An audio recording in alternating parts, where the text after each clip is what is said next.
Hi, I'm Rick Anthony, and welcome to the Someone You Should Know podcast, the podcast that focuses on musicians, authors, and interesting people. We like to say we're making a difference one artist at a time. So sit back, have a cold one, and get ready to meet someone you should know. My guest this time on the podcast is a man whose new music delves into themes of personal journeys and self-discovery, love, loss, and purpose, offering listeners an authentic and heartfelt connection. His debut album is said to be a heartfelt fusion of indie rock and poetic introspection. The band is Brendemere, and the brainchild behind it is my guest, Christopher Pennison. How you doing, Christopher? Good, man. I'm How are very you? well. So happy to have you on the show, and happy holidays to you. Hope you're doing well this holiday season. Happy holidays to you. I hope you're doing as well, and thank you for the opportunity. I know we're doing a audio interview, so if I appear to be a bit shaky on the wordsmith, then you'll know why. No problem. We're glad to have you on. Your musical beginnings. Let's talk about your why for becoming a musician. Was there a specific time in your life or a specific event or a specific person that inspired you to be a musician? I think so. My buddy Jeff and I, back in Tucson, Arizona, we would get together during the summers when he would come down and visit his grandma and stay there for the summer. And so she had, at the time, she had MTV2 on her cable station. My parents did not. And as you probably recall, MTV famously stopped playing music and just switched over to more programming and stuff like that. So MTV2 kind of just became their backup for airing music videos. So during the summer of, I think, 2001, I went down to, I would go over every day to Jeff's place, and we would just park ourselves in front of MTV2. And we would wait for two specific music videos to come on, and that was Gorillaz' Clint Eastwood and Drowning Pool's Bodies. And we would just sit there all day and wait for those two songs to come on. And because they were heavy in rotation, we certainly got our fill. And then at that point, we kind of just, two young kids watching rock music videos, decided, hey man, let's start a band. And the same conversation that's happened before 1,000 times with two kids watching rock music videos. And then it was decided one way or the other that he would be the singer and I would be the guitar player.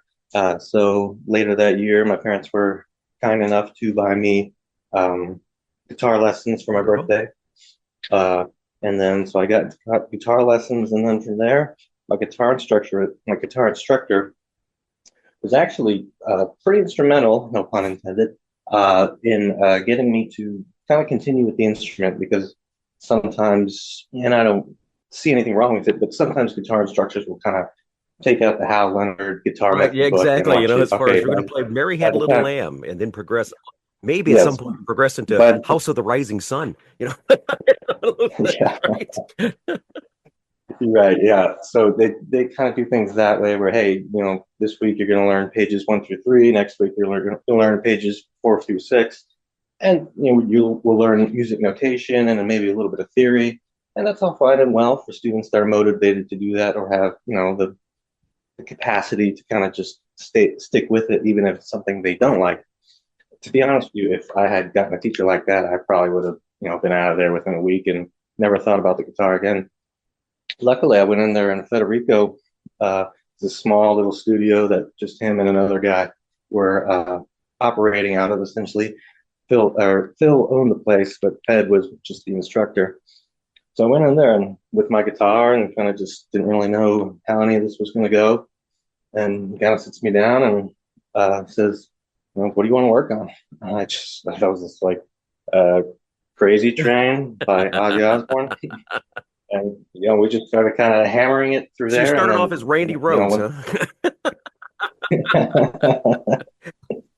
I started a Randy wannabe, and I've lived my life as a Randy wannabe. There you go. Very good. Well, there you go. I like to have that kind of inspiration. I got to ask you, the origins of the name Brendemere, where did that come from? So my family would vacation in Carlsbad, California. And so one year we were kind of departing on our way back. I was sitting in the back seat, kind of zoning out. And as we were kind of driving out of the city, I was looking at the street signs, and it's the weirdest thing. I could have sworn I saw a street sign that said Brendemere on it. I just remember thinking to myself, oh, that's pretty cool. Sounds cool. Doesn't mean anything, but sounds cool. And then years later, so I was just right then and there, as I don't know, must have been 12 or 13, something like that. Just decided if I ever start a band one day, it's going to be called Brendemere. And then, oddly enough, I went back on Google Maps a couple years ago to look up where the street was, and I couldn't Wow, find it. that's So I don't know I don't know what happened wow, there. that's kind of interesting. That's interesting. I got to ask you, you revisited songs. I saw your notes here that you revisited songs that you wrote during your late teens and 20s, and I was wondering how that shaped your perspective of the music today. Oh, sure, sure, sure. Looking back in Yeah. hindsight, okay, yeah. Oddly enough, the songs ended up becoming strangely prophetic in a way. So just don't ask me to dance. All the lyrics that I wrote at the time when I was 19 or 20 was just, a stoned 19, 20-year-old in Tucson, just, plugging away on the guitar, just writing stuff that sounded cool. And then oddly enough, now that I'm here at this point in the road, some of the lyrics kind of just ended up becoming oddly prophetic in terms of, just don't ask me to dance, which the listeners will hear was kind of like ended up being sort of like a farewell letter to Tucson. The Meek and Eager, which is another song, kind of ended up being about, sticking with the vision, even though sometimes it wasn't the easiest thing. And then, and then Beverly's song is more an ode to my grandmother, who, passed away a long time ago. But so that still rings true. But Very yeah, good. No, the first track we're going to feature is one you mentioned just a few seconds ago. Just don't ask me to dance. The backstory on this, you said it has to do with saying goodbye to Tucson. Is that right? yeah. It's kind of I think I phrased it the other day as a hello letter to the listener and a goodbye letter to sort of the family that I left in Tucson. So it kind of has a dual representation now Well, at the this question point. is, do you dance? I did so in my Your earlier earlier days. days, yeah. I Me, I'm two left feet, but I do what I best what I can when my wife asks me out on the dance floor. So let's play that song right now. Just don't ask me to dance from Brendemere, featuring today's podcast guest Christopher Pennison, right here on the Someone You Should Know podcast.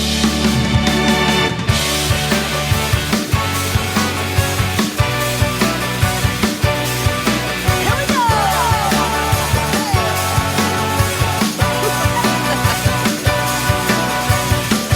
Far away from your home, my weakness show. Oh, so far away from your home. Far away from your home.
is Brendemere. That song is called Just Don't Ask Me to Dance. It features today's podcast guest, Christopher Pennison. More great music from Christopher and Brendemere in a few moments. But first, I want to say thanks so much for tuning in to the Someone You Should Know podcast. If you haven't noticed, this episode is, episode 230 something. So we've got over 230 episodes right now that you can check out online at someoneyoushouldknowpodcast.com. So if you've missed any over the last 3 years, you can definitely do so. And I want to say thanks so much for Buzzsprout. Buzzsprout is the service that shares us to all the streaming platforms. We have reached over 2,700 cities in 99 countries around the world. Hopefully, we'll get that 100th country somewhere in 2025. So we're looking for that. I want to salute a couple that are new. Benton Harbor, Michigan, Moore, Oklahoma, Kissimmee, Florida, and Bidak, Singapore. Thanks so much for tuning in to the Someone You Should Know podcast. Heard wherever quality streaming audio is available. We're speaking with Christopher Pennison of the band Brendemere. Any other musicians you've got involved in the Brendemere project? Oh yeah, the musician process in terms of collecting them. Sorry, I didn't make them sound. Hope I didn't make them sound like Pokemon or something. But so they were essentially, for the most part, other than two friends of mine, all freelance musicians, and there were quite a few of them. As you can hear, it's a pretty involved record instrumentally. The singing is, I just want to make clear to any audience members out there who might have enjoyed the track, the singing is, well, clearly not mine on the female end, but then you might hear some male vocals in there, and that singing is not mine as well. So I did scant little. So a lot of credit goes to the musicians that I hired that helped with the arranging and did some, took some creative license in terms of, if I said, hey, I need a saxophone solo, I'm not going to, tell the saxophonist how to play a saxophone solo. So, they did some lifting. They did a lot of lifting, actually. But yeah, it was a quite the undertaking, and there was quite the army of work for hire talent that ended up helping me out. So as cool as it would be to say that I played everything on there, that's far from the Very truth. good. Very good. Now, the question I have to ask, this just popped in my head here. With all the technology that's available today with AI and such like that, have you taken advantage of any of that can also help you as far as that goes? I'm not talking about voice correction or anything like that. I'm talking about if you need the sound of a saxophone and all you've got is a keyboard and such. Obviously, you can do it like the way it's done for years and such, but there's so many different ways you can do it on guitars and such. I've heard, someone played a guitar or played a bass guitar that sounded just like a lead guitar. So, it's the way you could do it. Are you using any of that kind of features? I actually don't even have anything at my apartment right now other than a couple of No electric pedals or guitars, anything, huh? which is Anything? no, well, I don't have any No amps, amps. no I have effects a pedals. couple of Okay. All right. just a couple electric guitars. I don't know with the music that I can. I don't know. Maybe I missed my missed my generation by a couple of decades, but I was just kind of transfixed with also album oriented rock. Springsteen, Elton John, and Billy Joel. So all and certainly all the new emerging technology is fantastic. I'm not trying to disparage anything about that. Just for my own personal interpretation of my own music, I was just committed to going with live instruments, and there's no right or wrong answer. But yeah, to answer your question, it was the vision that I had in my head that I just wanted a saxophone player in a room, in a mic, and that's the way I wanted to Awesome. do it. Very good. Now, the next track we're going to feature is called Meek and Eager. You told me a little bit about it initially. Tell us the backstory one more time. So the song is kind of just about I don't know, like just sticking to a vision that you have. Some of the lyrics have to do with kind of setting down a path, and then maybe as you're kind of halfway down that path, or a little bit more than halfway down that path, you're thinking to yourself, gee, I don't know if I can do this. And I felt that way about the album a lot. I mean, there were times where the self doubt really started creeping in, and the self confidence started to wilt a little bit. And I remember some recording sessions in the middle of the album. I would come home and I would just start crying because I would just start thinking to myself, God, this album's terrible. And then I slept it off and then just got back to work, the next week. So Meek and Eager is important to me just because that kind of represents, those moments of self-doubt where you kind of just gotta, bite down and kind of just keep marching. All right, very good. Meek and Eager is the name of the song from Brendemere. Here it is right now on the Someone You Should Know podcast.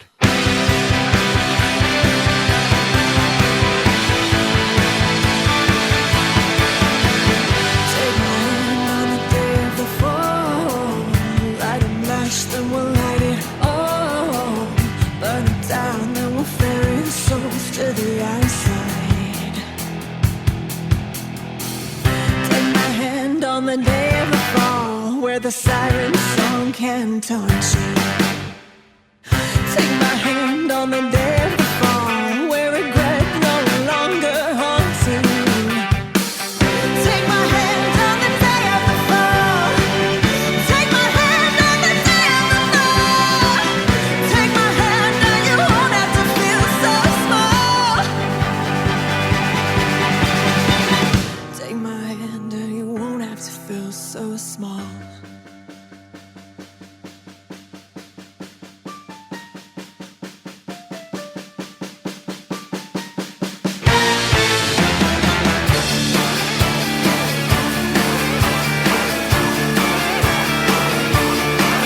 And don't forget why I need you, dear. We're too close to turn back here. The only honest action's clear. You're so close.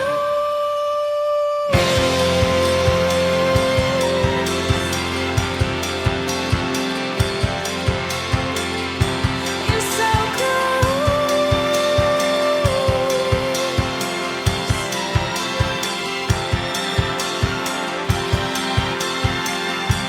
You're so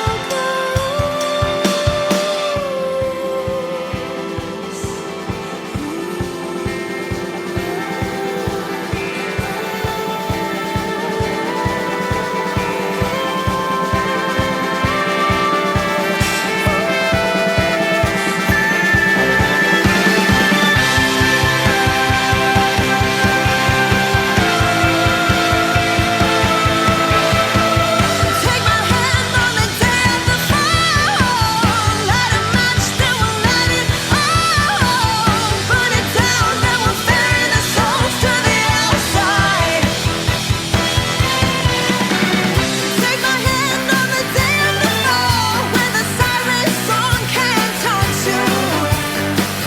Take my hand on the day of the fall, where regret no longer haunts you. Take my hand on the day of the fall. Take my hand on the day of the fall.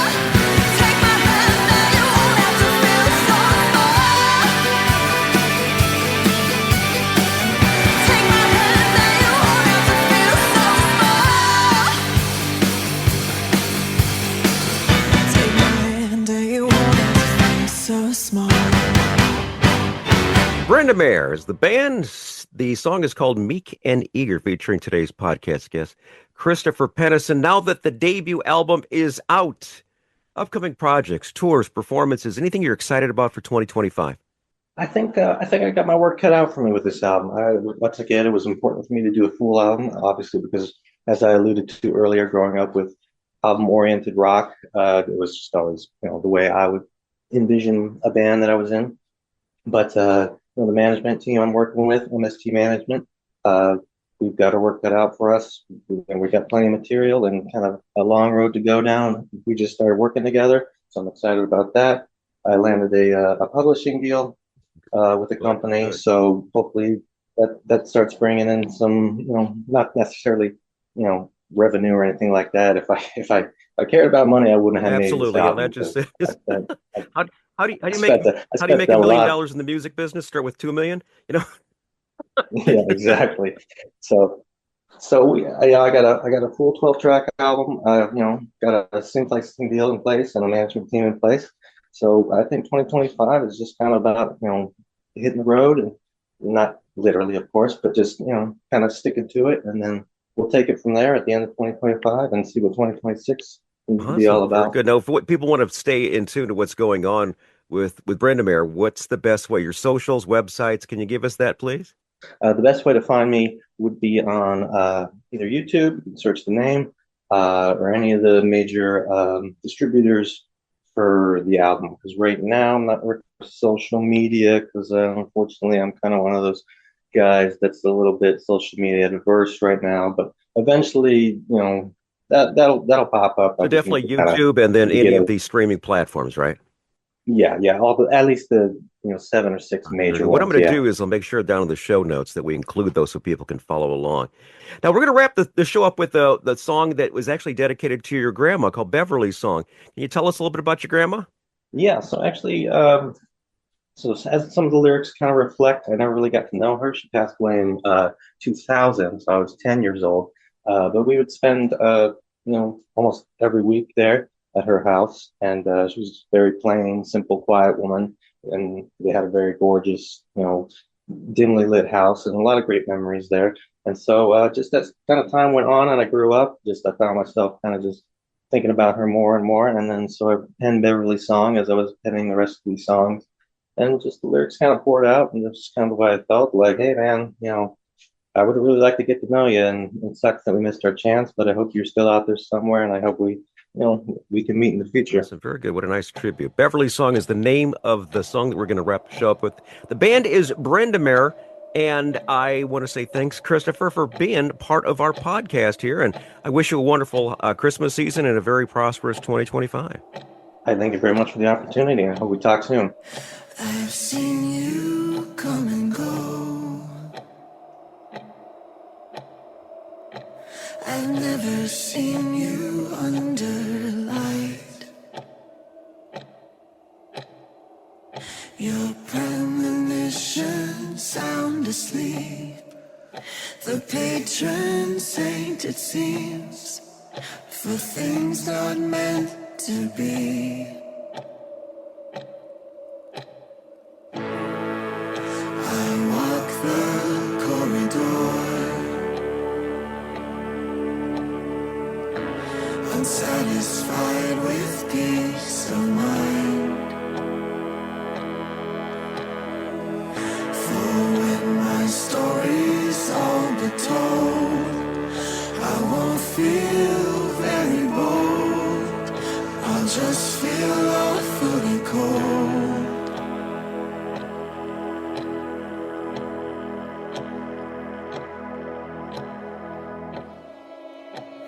Then I remember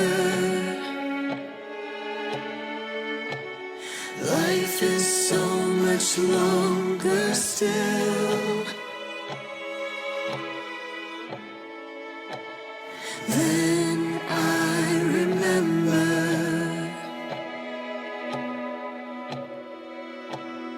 you don't linger here. You don't linger here.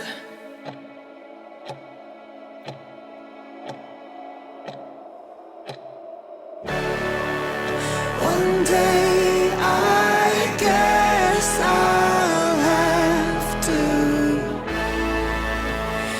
answer for all the pain I've caused.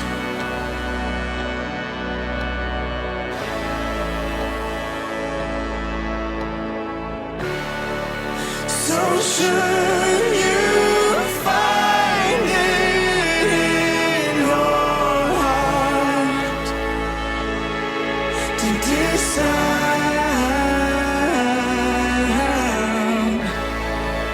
I'll step aside.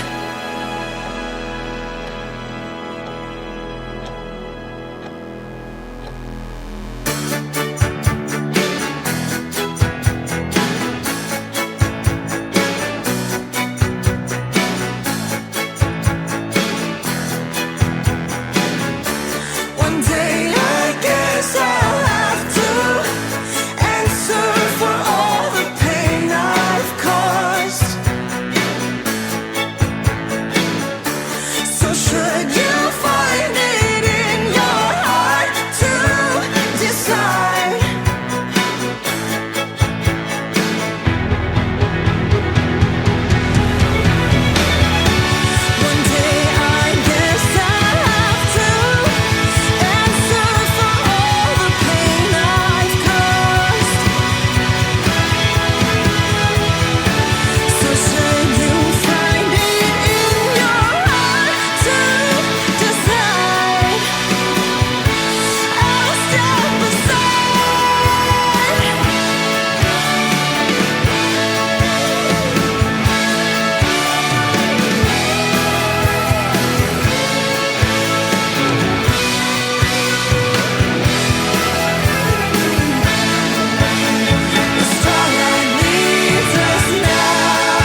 this will surely have to wait.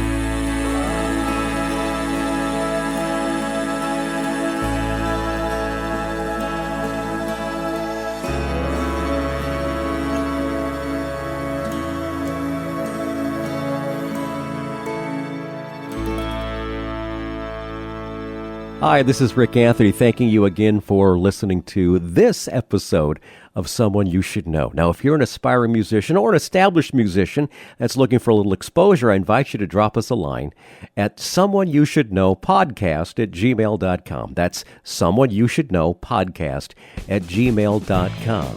Also, I invite you to tell a friend about the Someone You Should Know podcast.